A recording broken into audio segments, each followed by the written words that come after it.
موضوع إغلاق المساجد والمساجد بتقفل وما عادش بتستقبل التبليغ وكده.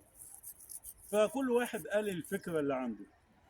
في واحد قال بسبب غبائنا، وفي واحد قال بسبب إهمالنا، وفي واحد كل واحد قال اللي عنده بصراحة إنه بادئ.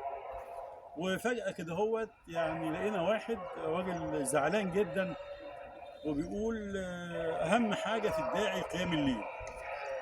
قيام الليل لو موجود عندنا فعلا كانت المساجد تتفتح والمساجد ما تتأكلش، ولكن بعدم قيامنا الليل هو ده اللي قفل المساجد، واي حاجه في التبليغ قفلت سببها عدم قيام الليل. بنهمل في موضوع قيام الليل.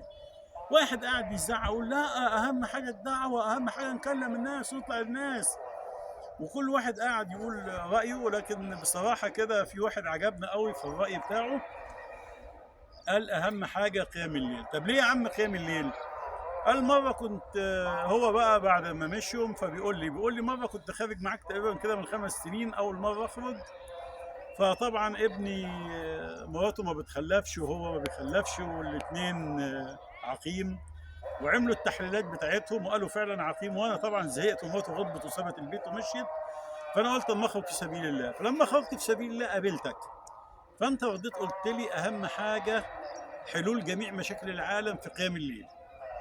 فالمهم لما قلت لي لازم نطلع صدقه ونقيم الليل، فعلا قدر ربنا سبحانه وتعالى. رجعت من 3 ايام، رحت اجيب مرات ابني كانت غضبانه، رحت جبتها وجيت وقعدت ابني يقيم الليل وزوجته تقيم الليل، واديتهم البرنامج اللي انت قلت عليه فعلا.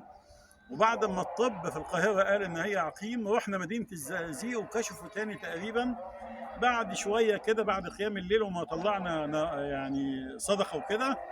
فالطب قال ده الزوجه ان شاء الله حامل. ففرحت جدا، فعرفت فعلا ان قيام الليل دوت في جميع حلول مشاكل العالم. يا حبيب النبي صلى الله عليه وسلم، اي مسجد يتقفل، اي مركز دعوه يتقفل، اعرف ان السبب عدم قيام الليل. ما تقولش بقى لا الحكومه ولا شرطه ولا امن دوله ولا كلام من ده. السبب في الداعي الى الله، لان ما عندوش قيام الليل. فالمساجد كلها بتاعته بتتقفل عشان ما عندوش قيام الليل.